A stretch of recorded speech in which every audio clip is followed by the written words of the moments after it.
Arrête tout. Ce que je vais te révéler dans les prochaines secondes va te choquer profondément. C'est du jamais vu en Afrique. Abonne-toi à Africa 360 maintenant. Armand le disait, sur le rôle néfaste que joue l'Ouganda.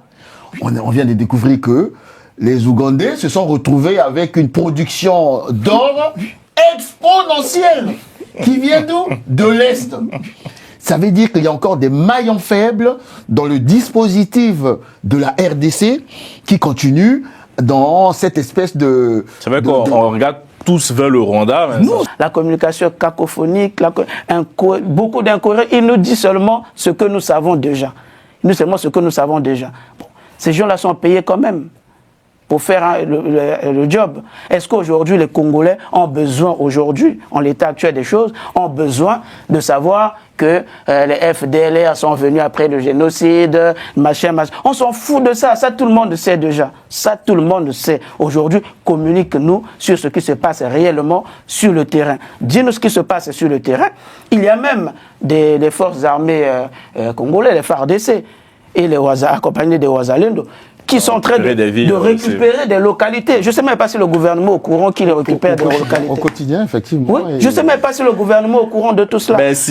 Pardonnez ma colère, mais quand même, parce qu'on est quand même indexé, pointé du doigt, comme qu'on est financé par le gouvernement, alors que nous mettons la main dans notre poche pour aider ceux qui... les victimes. Surtout vous donner de votre temps pour éclairer les Congolaises et les Congolais. C'est énervant d'entendre ce qui se passe, et c'est déjà plus grand qu'autre chose. Je remercie Global Africa Télé Sud pour son investissement sur la question congolaise.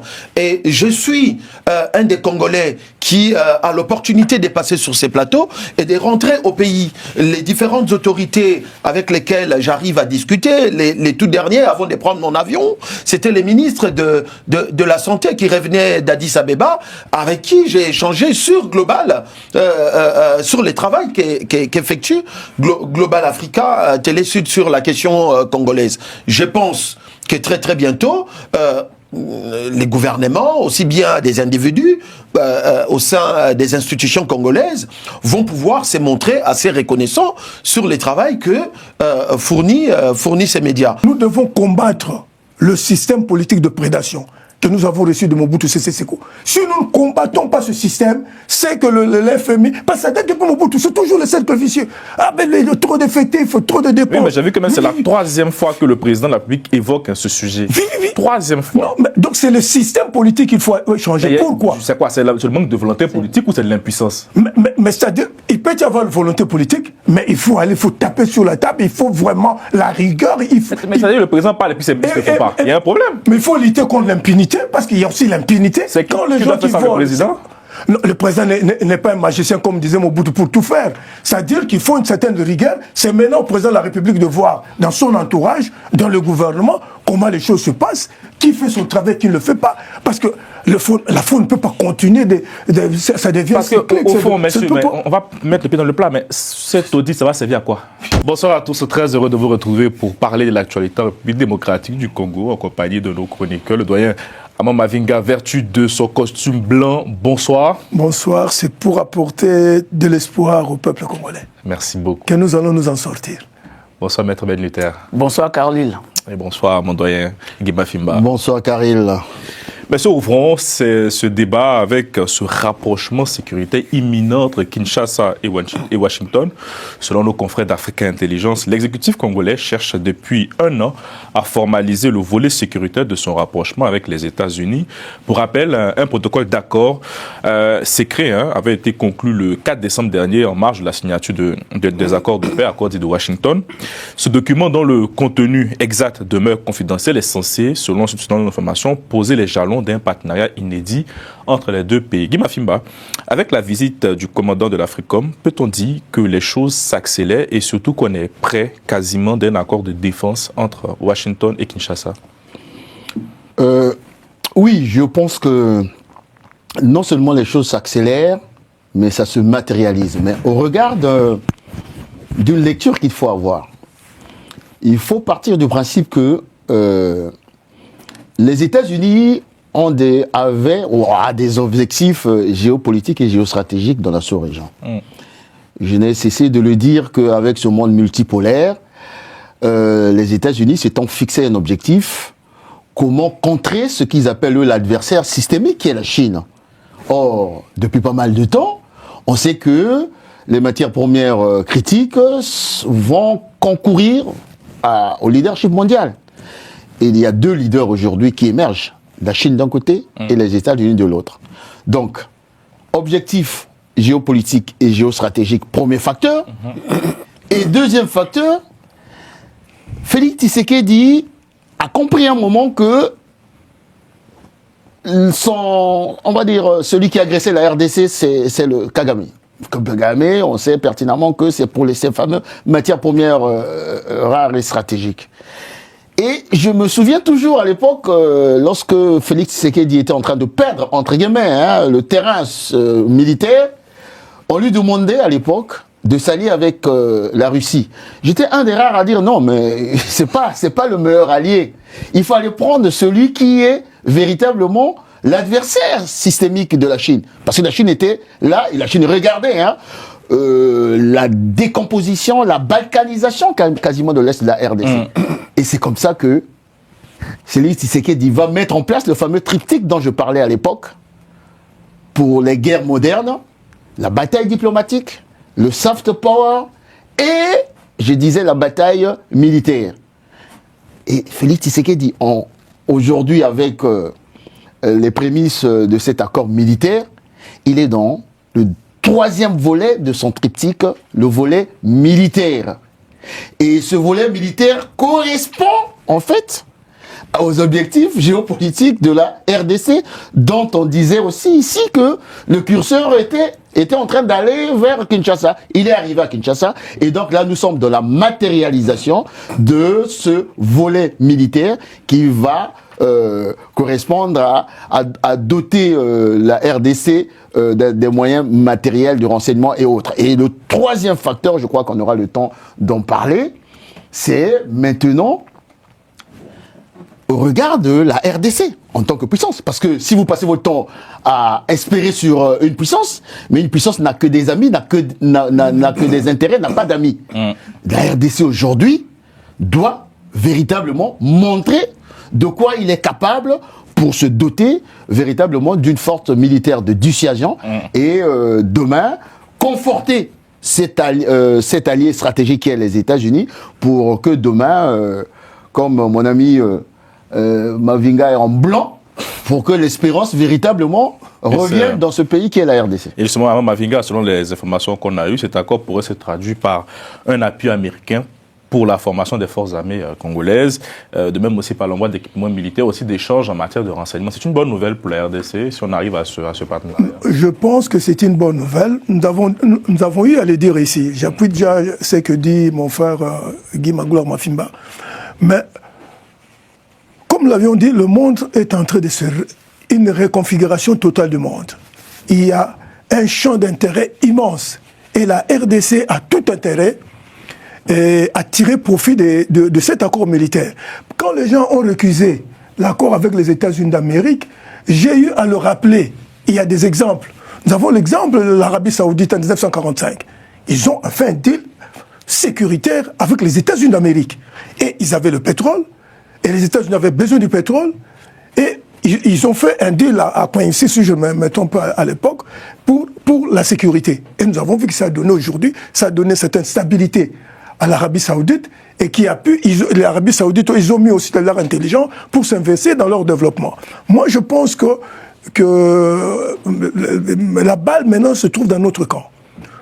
Nous avons d'abord un premier point positif, nous avons le potentiel minier, qui est à la base de la guerre entre la Chine et les États-Unis d'Amérique. Nous avons un potentiel minier. De deux, c'est notre position géostratégique, la centralité de la République du Congo. Donc c'est un pays pivot, avec 9 pays voisins, et une ouverture sur l'océan Atlantique. Si nous pouvons tirer profit de cet apport des États-Unis d'Amérique, nous sommes appelés à être véritable puissance dans la région. Parce que de par notre centralité, parce que vous ne pouvez pas aller du nord vers le sud sans passer par la RDC. Vous ne pouvez pas aller de l'est vers l'ouest sans passer par la RDC. Donc nous sommes, de par cette centralité, une position géostratégique majeure. Et de toi, il y a maintenant la volonté politique. Et moi, j'appuie cette volonté politique du gouvernement. Depuis un an, effectivement, le président cherche à aller vers cet accord. Mais maintenant, comme nous le reviendrons, c'est à nous d'y mettre notre intelligence congolaise et aussi notre patriotisme. Parce que comme nous allons le montrer, c'est une bonne chose de s'ouvrir aux intérêts des États-Unis d'Amérique, mais comment nous comptons dans ce partenariat privilégié, créer aussi toutes les circonstances pour que les intérêts aussi de notre pays soient pris en charge. Nous reviendrons sur ça, oui. Mais c'est une bonne chose si nous y mettons notre sérieux, notre patriotisme et vraiment notre intelligence pour que nous puissions tirer profit. Mais regardez par exemple, même sur le protocole d'accord qui a été signé à Washington le 4 décembre dernier, il y a l'aspect confidentiel. Et cette confidentialité, elle est contestée par certains qui considèrent qu'il y a là l'absence de transparence. Est-ce que vous vous inscrivez dans cette démarche? Est-ce que vous croyez qu'on doit dévoiler un peu tout ce qui se passe pour éclairer le débat public? Moi, en tant que républicain, je vais dire ceci. Dans les concerts des nations, il y a toujours eu des clauses qui sont publiques, qui peuvent être publiques, mais il y a aussi des clauses qui celles relèvent d'une certaine puissance géostratégique. Il y a aussi parfois des clauses secrètes. Secrète, ça ne signifie pas que c'est l'affaire seulement du président de la République, mais il y a des clauses parfois qui est seulement de task force, c'est-à-dire task force congolaise, l'intelligence congolaise, la sécurité, et qui est au courant de ça. Et il y a des choses qu'on ne peut pas mettre sur le lieu public. Parce que si la RDC doit jouer le rôle de pivot, de devenir une puissance sur le manière la sécurité, la coopération régionale économique, en fait, quand on dit stratégie, stratégie, ça englobe ce qui est visible et ce qui est invisible. Donc, moi, ça ne me gêne pas qu'on dise qu'il y a des clauses secrètes, parce que quand on parle de matière d'un État qui vient de sortir, qui doit sortir de cette longue crise, il y a des aspects stratégiques qu'il ne faut pas mettre à la disposition des ennemis. Parce que si les ennemis sont au courant de toutes les dispositions secrètes qui peuvent permettre à la République démocratique de sortir de la crise, mais nous risquons de tomber dans le piège de l'autre camp. Moi, je pense que ça ne choque pas qu'il y ait des clauses parfois. C'est pas pour nous que nous disons géostratégique. Quand on dit stratégique, il y a stratégie visible et il y a toujours les stratégies invisibles. Et moi, je l'ai toujours dit derrière le dire, parce que vous me posez cette question. Une fois, je l'avais dit quand on parlait des projets de société, des différents projets de société des différents partis politiques pour que nous sortions de la crise congolaise. Je l'ai toujours souligné que dans des projets de société, il faut qu'il y ait une part de vision stratégique qu'on ne peut pas mettre sur le lieu public pour que nous puissions sortir de notre crise. Maître Ben Luther. Merci Carlyle. Je crois que je vais élaguer très rapidement sur la question d'abord de la confidentialité. Après, je reviens sur autre chose. Sur la question de la confidentialité, et le doyen a bel et bien raison. Alors, il y a des accords parfois interétatiques qui contiennent des clauses de confidentialité, c'est logique. Je prends juste un exemple simple. Aujourd'hui, l'Ukraine est en pleine guerre. Il y a des pays qui soutiennent l'Ukraine militairement. Il y a même des soldats de ces pays-là qui sont parfois sur le terrain, mais c'est pas communiqué. Vous voyez, c'est pas communiqué. Donc ça existe et ça, c'est un faux débat. Je le dis pourquoi? Parce que c'était, j'ai suivi Abbé Cholé qui fustigeait la communication de monsieur Mouyaya pour dire que voilà, il ne nous a pas dit que voilà, il n'a pas été transparent sur cet accord, on ne sait pas combien de temps ça va durer, est-ce que c'est un bail amphithéotique pour une durée de 99 ans, est-ce que il y a dans cet accord, c'est indiqué même qu'il y a une clause de confidentialité, etc. Bon, lui, comment il sait qu'il y a une clause de confidentialité? C'est qu'il a lu l'accord quand même. Donc ça, c'est pas totalement confidentiel. Mais bon, j'en passe. Mais il y a quelque chose que je voulais relever. Et ça, peut-être, ça n'a rien à voir avec la question que vous avez posée. C'est pour élaguer un peu certaines rumeurs, en fait, qui courent. Et Dieu sait, hein, on reçoit souvent des menaces par rapport à notre prise de position sur la RDC. Depuis le début de cette crise, nous n'avons pas fait d'amalgame. Nous savons qu'il y a un agresseur et un agressé. D'accord? Et nous avons fait le choix le choix de défendre la cause de la République démocratique du Congo. Pourquoi? Parce qu'il y a une catastrophe humanitaire. Et quand on parle d'une catastrophe humanitaire, ça dépasse les frontières. Ça dépasse les frontières. Ce n'est plus une problématique congolaise, mais c'est une problématique internationale. Et nous avons fait ce choix-là de lutter dans ce combat. Et seul Dieu sait, Carlyle, vous et moi, je crois que peut-être les doyens ne sont pas au courant, mais tous les mois, nous donnons quand même, nous faisons un don. Nous faisons un don à des ONG pour soutenir la crise humanitaire à l'est de la République démocratique du Congo.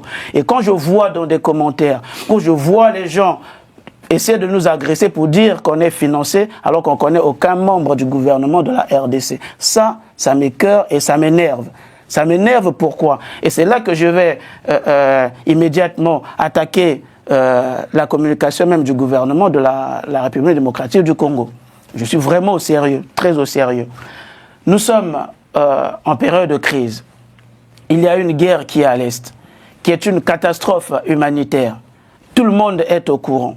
Tout le monde sait que c'est une catastrophe humanitaire. Le président de la République est en train de faire des efforts aujourd'hui. Il en passe même de réussir à mettre un terme à cette crise qui date d'il y a, on va dire, plus de 30 ans. Plus de 30 ans. Plus de 30 ans, il y a plus de 30 ans. Le président fait des efforts. Mais j'ai l'impression que son gouvernement ne l'accompagne pas, en tout cas d'un point de vue de la communication. On a aujourd'hui une communication, et d'ailleurs en période de crise et surtout ça, il faut le relever. J'ai pas fait de la communication, mais je sais qu'en période de crise, la communication a deux valeurs. Premièrement, la communication, elle peut être soit considérée comme une arme dissuasive, ou encore une communication offensive, ou encore un moyen pour rassurer les populations. Mais aujourd'hui, quand je vois la communication du gouvernement de la RDC, on est plutôt dans une communication défensive, une communication cacophonique, incohérente. Pourquoi? Parce que j'ai l'impression que le gouvernement n'attend que le Rwanda, quand seulement le Rwanda fait une déclaration pour dire que voilà, nous attaquons la RDC parce qu'on veut protéger les Banyamulenge, parce qu'il y a des FDLR, etc. Et là, tu vois le ministre de la Communication venir. Oui, le Rwanda dit ça, il y a des FDLR, c'est un faux débat. Il dit ce que tout le monde sait déjà.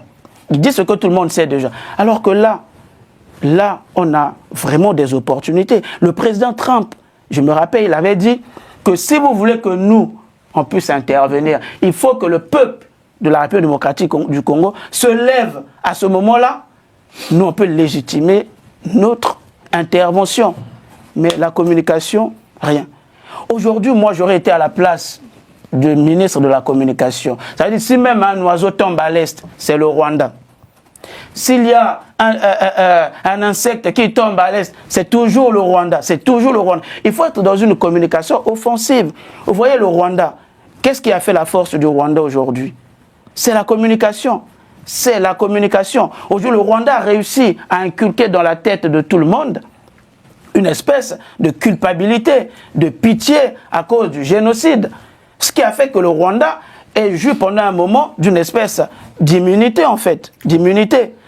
Et aujourd'hui, on a une catastrophe humanitaire à l'Est. Le ministre de la Communication, il ne communique même pas il ne met pas en avant ce côté, je dirais, trop grave même de ce qui se passe. Il ne dit pas, on ne sait pas si les gens meurent ou pas, on ne sait pas. Lui, il vient seulement répondre aux élucubrations du Rwanda. Oui, ils ont dit que les FDL, mais ça, tout le monde le sait. Mais je pense à l'époque du président Kabila, il y avait un très bon ministre de la Communication. Je ne sais pas si... Lambert Mende. Voilà. Je pense que M. Mouyaya, je ne suis pas contre lui. Il ferait un bon communicant, un bon porte-parole du gouvernement en période normale, mais pas en période de crise. En période de crise, il faut une communication, il faut saisir des opportunités. Les États-Unis, aujourd'hui, il y a un accord, la sécurité qui a été... Éminent qui arrive. Voilà, qui arrive. Dadi nous dira tout ce qui vient du Congo. Voilà, bonjour Dadi. Qui arrive. Mets ça en avant. Cherche quels sont les éléments qui peuvent là dissuader non seulement le Rwanda, mais des pays tout autour. Parce qu'il faut savoir que le président Tshisekedi s'est battu non seulement contre le Rwanda, mais avec tous les pays en fait qui soutenaient le Rwanda, y compris même au départ les États-Unis.